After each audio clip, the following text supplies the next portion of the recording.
दोस्तों नमस्कार। मैं श्यामनाथ यादव अम्बेडकरवादी। अभी आप लोग जान ही रहे हैं कि इजराइल अमेरिका दोनों मिलकर ईरान पे हमला किए हैं, यानी लड़ाई हो रही है।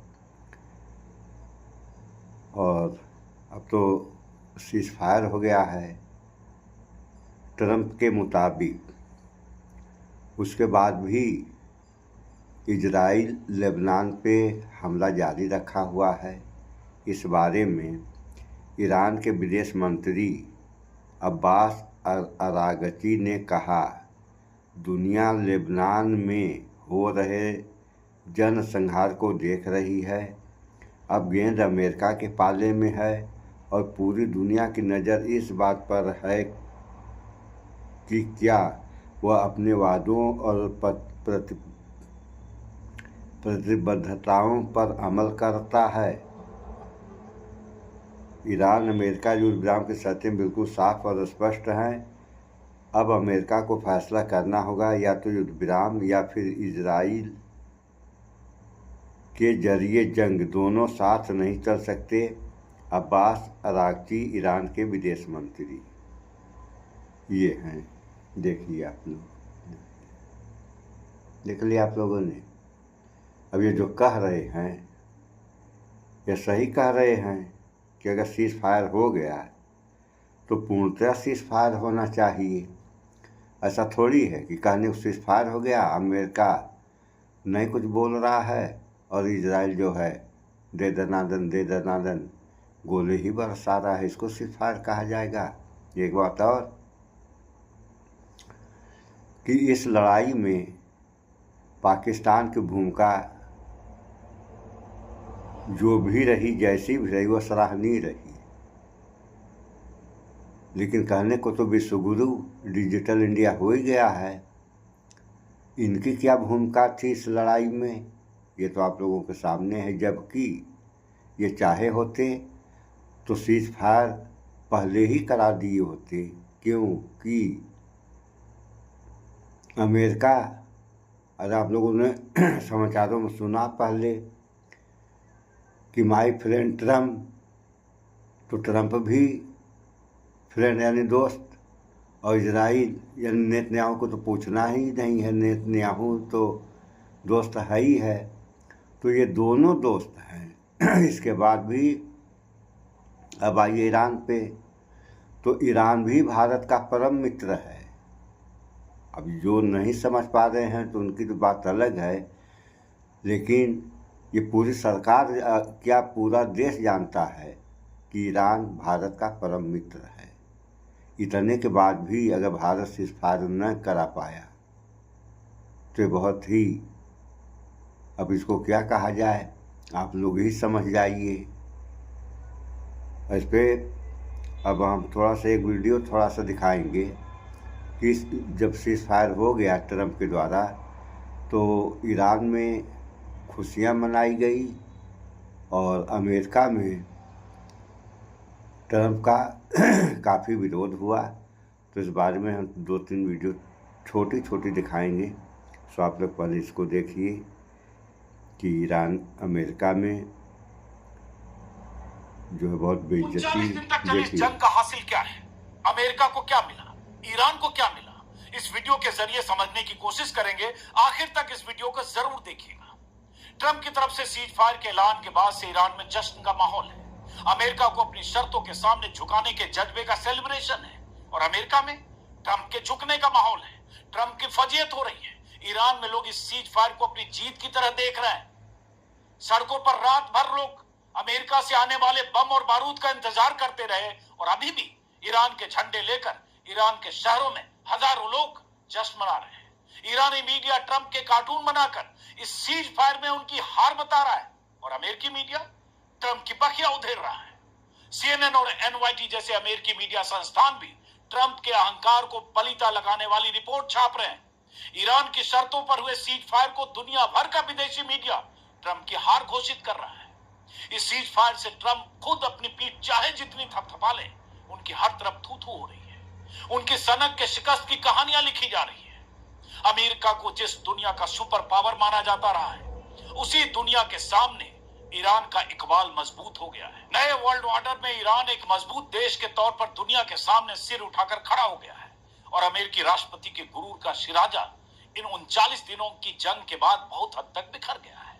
ईरान ने 39 दिन तक अमेरिका और इजराइल के साझा ताकत से मुकाबला करके अमेरिका को ऐसी शर्तों पर बात करने को मजबूर कर दिया जिसे ट्रंप सुनना नहीं चाहते थे। सुन लिया आप लोगों ने, ये कहानी ट्रंप की थी और ट्रंप की हुई, और जबकि दुनिया के सारे लोग ट्रंप को सनकी पागल ही कहे, तो सनकी पागल तो है ही है। अगर सनकी पागल नहीं रहा होता तो अमेरिका के तमाम लोगों ने कहा ईरान अमेरिका के लिए किसी भी प्रकार का खतरा नहीं था। उसके बाद भी ट्रंप ने हमला कर दिया। तो ट्रंप ने हमला किया क्यों? अगर पागल नहीं रहा होता तो इजराइल के कहने पर हमला कर दिया, सच्चाई का पता लगाया नहीं और इजराइल वाला यानी नेतन्याहू कह दिया और ये हमला कर दिया। और हमला तो हो गया, उसके बाद जो है इजराइल खुद पीछे हट गया। पूरी जिम्मेदारी आ गई ट्रंप के ऊपर और उसके बाद ट्रंप का मानसिक संतुलन गड़बड़ हो गया। उसके बाद अब ये क्या कह रहा है, क्या नहीं कह रहा है, कब क्या बोल रहा है, कब क्या बोल रहा है, आप लोगों ने समाचारों में सुना। तो ये दूसरा समाचार है, इसका लेकर सीज फायर के बाद भी मिसाइल अटैक, यानी सीज फायर के बाद भी मिसाइलें चल रही हैं। तो इसको भी थोड़ा सा आप लोग देख लें। देखिए, अभी दिखा रहे हैं। Candid dusting powder 4 skin problems का एक एक्सपर्ट थोड़ा सा रुक जाइए कैंडिड आप डस्टिंग लोग, पाउडर हटा खुजली लगा कैंडिड। देखिए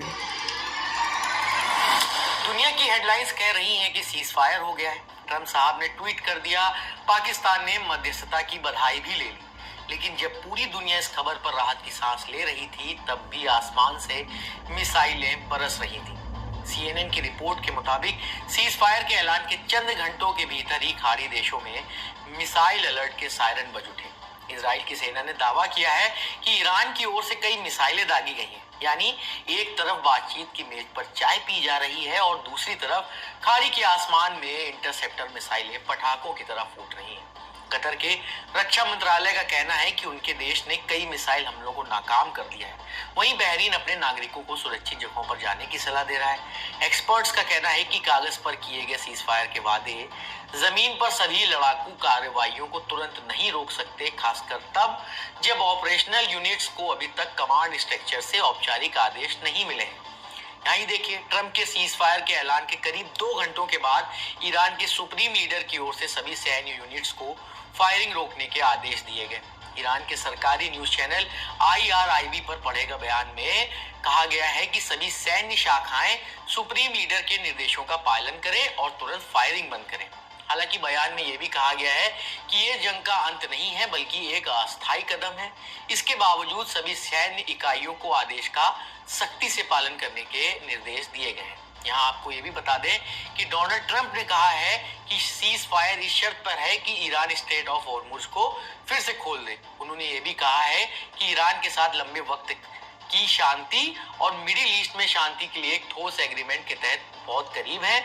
हमें ईरान से 10 पॉइंट का प्रपोजल मिला है और हमारा मानना है कि ये बातचीत करने के लिए एक काम करने लायक आधार है। मीडिया रिपोर्ट्स के मुताबिक ये जो 10 शर्तें 10 पॉइंट बताई जा रही हैं ट्रंप के बयान में, वो ये है कि अहिंसा को लेकर प्रतिबद्धता, यानी अमेरिका ईरान पर हमला नहीं करेगा। स्ट्रेट ऑफ हॉर्मुज पर बना ईरान का कंट्रोल, मतलब ईरान का कंट्रोल स्ट्रेट ऑफ हॉर्मुज पर बना रहेगा।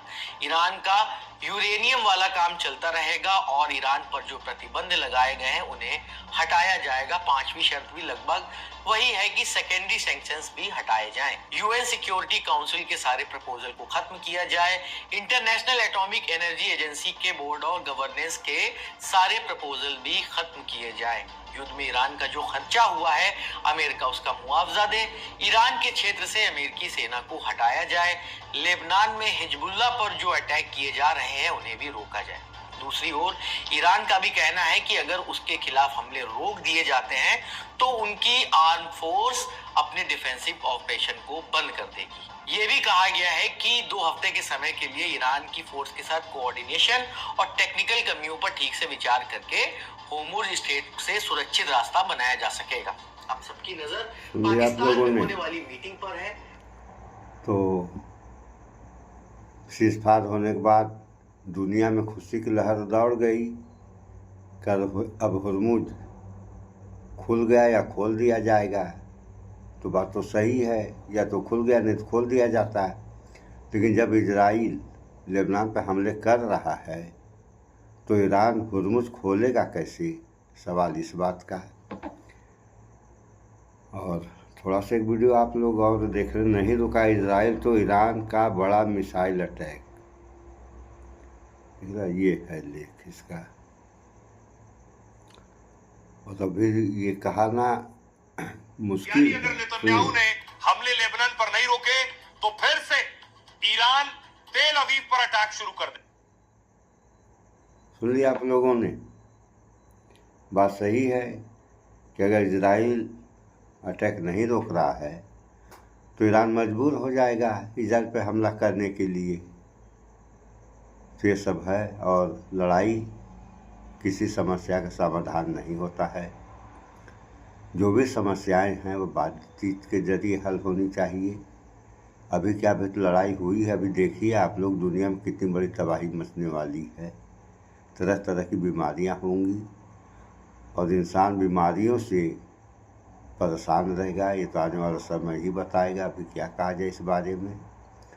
बहरहाल इंसान को सचेत रहना ज़रूरी होता है कि अगर आने वाली स्थिति खराब है तो उसका हम कैसे मुकाबला करें, इस बारे में तो सारे लोगों को सोचना चाहिए। सो इस वीडियो में इतना ही। भाईचारा बना कर रहें आप लोग, स्वच्छता अपनाएं, शुद्ध खाएं, स्वस्थ रहें, शिक्षित बने। जय विज्ञान, जय संविधान। नमस्कार।